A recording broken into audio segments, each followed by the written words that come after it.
of our grid. Yeah.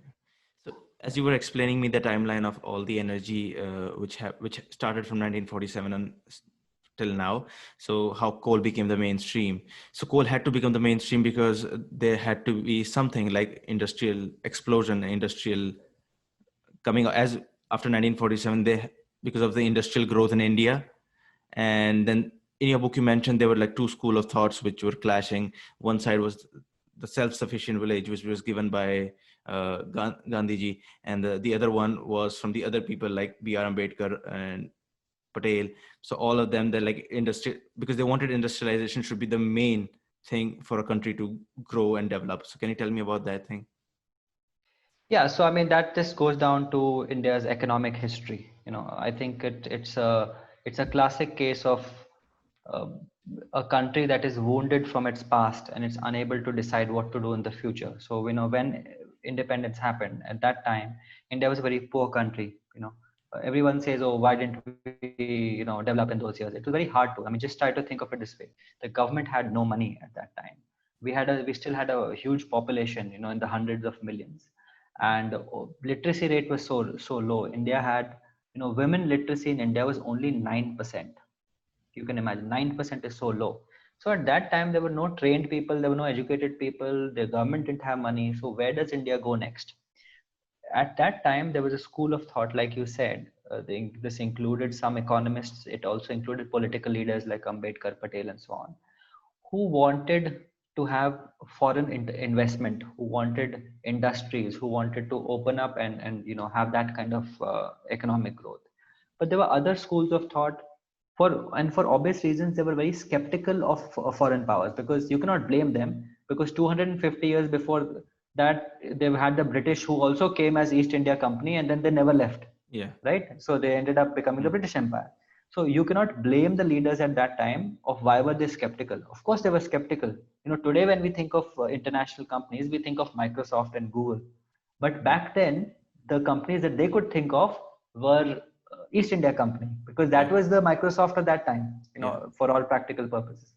So for that reason, there was a different school of thought that was skeptical of this kind of growth. And there was, like you said, Gandhiji, who wanted a more rural based economy, where villages were at the center of the economic activity, where there was agriculture happening, where there were artisans, where we were able to produce textiles and so on, and be self sufficient, so to speak. Of course, over time, the government made some attempts to open up, but mostly it was scuttled by different powers within the government. Eventually, I think it took the major financial crisis, the balance of payments crisis in the 1980s, and which led to the eventual opening up of the economy in 1991. Yeah. But until that time, India's focus was on large industries that were state owned. We were not very open about having private companies, because private companies gave us bad memories of East India Yeah, Company. definitely. So Yeah. yeah, if you compare it with the, I don't know where I read it, but I guess I was listening to a podcast. I don't know, but they said in the last 3 decades, the three countries which are on like 6% growth every year, they are Korea, China, and Taiwan. So when we talk about Korea and China, their manufacturing industry, Korea, a lot of it was supported by United States. But if we talk about China and we follow the same, can you tell me about the manufacturing industry we can grow in India by following China? Well, is it good or bad? Or what do you think about it? So I think India missed the bus, because many other countries like China, Korea, and so on, they started opening up much before we did. Yeah. So these countries got a good 10 or 20 year head start. So if India had actually also opened up in the 1970s itself instead of 1991, maybe our economy would have been on par with China today. Okay.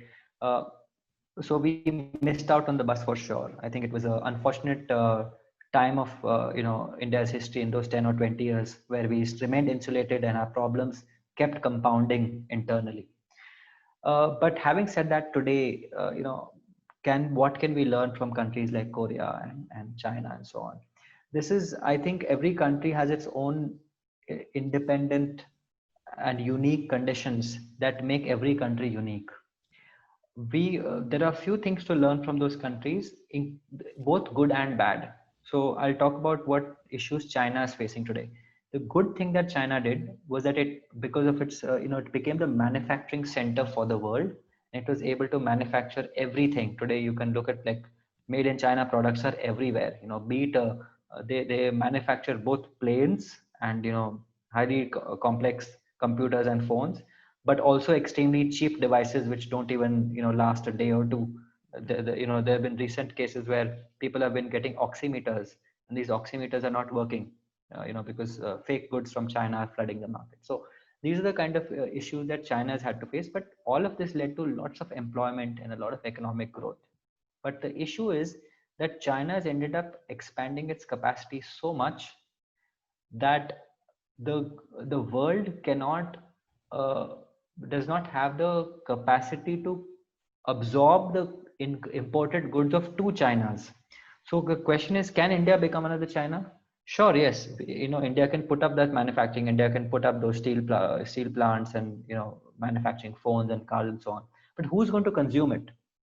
Already, the manufacturing capacity of China and many other countries is not being able to be absorbed by these other countries. So the question is, if we go down that path, we may end up having a lot of investments that do not that are not profitable for the for whoever puts up those investments. So the question then is, should India instead focus on a more services-led economy? Because that is what we have been doing all this while. We have become an export house of services. This includes software. This includes all that kind of work which Offshores. offshore, exactly. Be it, we could be helping with financial services, with technology, with things like that.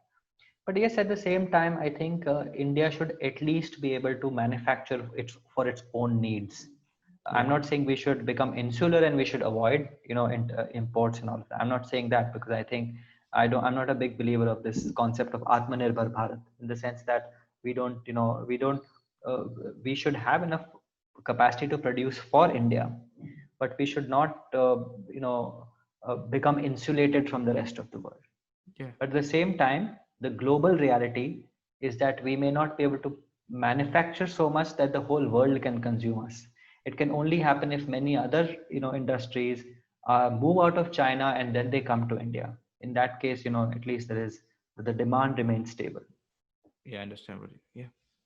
So like you mentioned that that you don't believe, I also kind of was skeptical of this Atmanirbhar Bharat, where because we have to open up, we have to have some kind of links which the Raghuram Rajan, which he said that we should be doing for Make for India. And there were also two school of thoughts which you mentioned in your book, where you said how we can create millions of jobs from export oriented industry. And then there were Rajan thoughts which he said like we could make for India.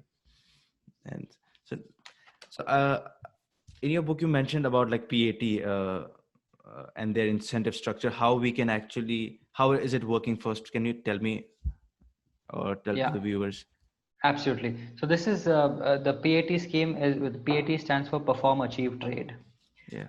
And this is in line with the energy efficiency argument that I had previously made. Remember when I said Yeah. that energy efficiency is at to 15% fall, or rather 15% avoidance of emissions, which is a huge achievement. A part of this 15% has been industries. So, what has happened in industries and how did we achieve it? So, there are under this PAT scheme. This PAT scheme was conceptualized by the Bureau of Energy Efficiency, BEE. Yeah. Bureau of Energy Efficiency is a government of India body which basically has been working tirelessly to ensure that we are able to use our energy in a more efficient manner and we don't waste energy. So what the PAT scheme has done is that it has set targets to the most polluting industries or the most energy consuming industries. So for example, take steel, iron and steel industry, or aluminum industry, or petrochemical industry. You figure out how much energy that they're consuming every year. For example, let's assume that they consume 100 units of energy. What the PAT scheme does is, the PAT scheme first gives you a target, that your target is that your sector should be only consuming 80 units, not 100. So now you have to achieve 20% reduction. Like they have to achieve 20 units reduction in the next few years. What does this mean? How will you achieve it? You know, you could do many things in an industry. You could have better fuels. You could find sources where energy is being leaked, or you find dual uses of energy, like heat is being used to generate electricity, but also heat which can be used for something else. So you find different ways of making your entire plants energy efficient. But at the end of this period, you realize that, you know, instead of reaching 80 from 100, instead of coming down to 80, you've actually only come down to 90. In this case, you will have to buy energy efficiency certificates from somebody else. Now, who will sell you energy efficiency certificates? Imagine a different company, instead of going from 100 to 80, they went from 100 to 75. So they overachieved. They overachieved by 5. So they Yeah. can sell 5 units worth energy efficiency to the first company, which did not achieve it. So this leads to profits for the company that overachieved and a penalty for the company that underachieved. That is what this PAT scheme is. And due to this PAT scheme, we have saved tons of CO2 emissions and lots of units of energy use. Yeah, it's more of like a cap and trade scheme, I guess, where Yes, it's like a cap and trade, but it's energy rather than emissions. yeah, It's a unique scheme. Yeah. definitely. So like we have mentioned a lot of things where we have talked about uh, emissions and everything, but can you tell me about the mechanization, the technology which happens in industry, how we are not upgrading it and how we are losing money, how we are emitting out more emission, by any Yeah. example? So, I mean, in general in India, I think because we care for producing things at low cost, and many of our capitalists and capital cannot afford some of the most expensive, uh, you know, machineries that exist. Due to this, they are basically buying inefficient machines from other countries. I'll give you an example. Somewhere in my village in Rajasthan, they make aluminum foils. These aluminum foil is used in both for food packaging or for medicines like Disprin or something. They will that foil that exists. So for that, what they are done right now is that they have to import machinery, and this machinery is second hand because they cannot afford new ones. This second hand machinery comes from countries like China or some other parts of the world, and therefore they're not good in terms of quality, and the output to generate the same unit of output, you have to use a lot more energy, and it leads to a lot more emissions. But you can buy the same type of machine from a country like Germany or Sweden or something, which will lead to a good reduction in the energy use and emissions. But this product, instead of costing 1 crore, may cost 2 crores. And those capitalists are not willing to purchase this because it costs too much. So how do we solve this problem? The government of India should ideally have a system that incentivizes you to purchase energy efficient and emission reducing equipment right in the beginning. So instead of doing PAT scheme at a later stage and making Yeah. them reduce energy once you have got a old equipment, you should get the best equipment in the first go, and you should get incentivized for that. So if you're buying the best equipment, say you have been able to save on 20 units of energy and 20 units of emissions because you bought the best and you spent money, you should be getting profits for that 20 by from other companies for the lifetime of your, or for at least for a few years that this machinery is working. So these are the kind of things that I think we have not incentivized, and we should work towards something like this. Yeah, like so before coming to an end, I would like to ask you, so how do you think like how can we tackle air pollution when it comes to the power plants, transport system, uh, these aluminum steel industries? Like how can we tackle the situation? Like anything we can learn from China, how they did it, because they also had a grave situation when it comes to air pollution. Yes, China is a big success. China has been able to reduce air pollution levels 25% in the last few years alone. So they definitely are, what we can learn from them rather than specific aspects of the policy, we can learn from them the political importance that they gave to the issue. So in China, you had the premier of China and the president of China. They're making speeches in the houses of, they don't have, not their parliament, their communist assembly, or Yeah. their annual one, as well as this periodic one that they have. They're able to go out there and say that China's following and pursuing blue skies, that we will punish any bureaucrat who is not acting on air pollution. What they've basically done is they've put air pollution on the top of the agenda, right? That is the one thing we need to learn. So first, India, the first step will be to ensure that India's prime minister, India's president, India's top leadership is able to go out and make speeches. Now we are, in a few days we'll have Independence Day in India, and Yeah. you'll see the prime minister making a speech. uh, Prime minister's speech should also include air pollution. It should be one of the top issues, saying that, look, we have 10 lakh Indians dying every single year due to air pollution. It's a huge number. So this should be an important aspect. The second step that the government needs to do is that it needs to create an empowered body which brings together these different sectors. So you have, for example, transport sector, industry sector, agriculture, municipality. All of them should be able to come together, and all of them should be, uh, the progress and the failures of each sector should be tracked, which is not Yeah. happening right now. Right now, everyone is working independently. Just like when the Swachh Bharat program started, suddenly you see that all companies are trying to say, look, oh, we are also doing Swachh Bharat. We have also done, we have done some sweeping outside of our buildings.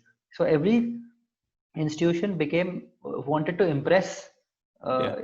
the leadership, and they wanted to do something about something like that should happen with air pollution. Every industry or every sector should be like, yes, we did this to reduce air pollution. Okay. Yeah. So that is the second step. So third step is that every industry, every sector should be given targets, that here is your eventual target that you want to kind of achieve. For example, the transport sector should lead to 10% reductions in emissions in the next 5 years. Similarly, industry should, so every sector should get a target, and that target should be tracked. Right now, there is no targets. If we don't have targets, then we don't know what are we measuring. Yeah. Everyone can claim that we did this or we did that, or we installed some solar, we installed some, but give me a number. Everyone should be able to give a number that you can track. And I think that makes it visible for everyone, and we'll be able to understand where we have failed and where we have succeeded. Yeah. So these are just three overarching broad, aspects, but within each sector, there are different things. For example, in the case of transport, you should be going for more electric mobility, more electric buses, and more electric public transport in general. This includes metro and so on. Similarly, in the case of industry, we should stop using coal or reduce the use of coal, and we should switch towards, be it natural gas, or even invest into research and development of futuristic, sources of energy such as hydrogen. Similarly, in the case of agriculture burning, the stubble burning, we should find technologies as well as new farming, techniques that do not require you to burn the fields. So there are, for each sector, there are specific things that you can do. All of these things are doable, but you need to put it together. Right now, nobody's taken the courage, nobody's taken the initiative to put it together. That's the problem. So one thing which I wanted to ask, like the top leadership, which you just mentioned, they might be around people who are economists, who are financiers, who are bureaucrats, top-notch bureaucrats, lawyers, activists. They might be in touch with them. Have you ever came across these people, and do they know that this is a situation which is happening in India, and what are their views about it? Maybe you came across a bureaucrat or a lawyer, activist who are in touch with the government. Maybe they are helping government to form a policy. So yes, I mean, firstly, the government did come out with some recent policies to clean up the air.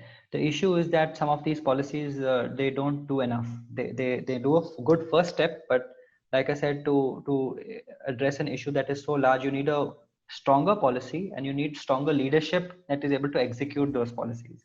So, in my understanding, from whoever has been working with the government, there's been very different types of reactions to it. Some ministers and some bureaucrats are very enthusiastic and want to do something about it. Some of them will go all the way to explain that, oh, this is what we did, and due to this we are able to bring, as a very small example, this one of the major sources of air pollution, especially in rural areas, is when poor people have to use wood instead of LPG or something to cook food because they don't have any access to LPG.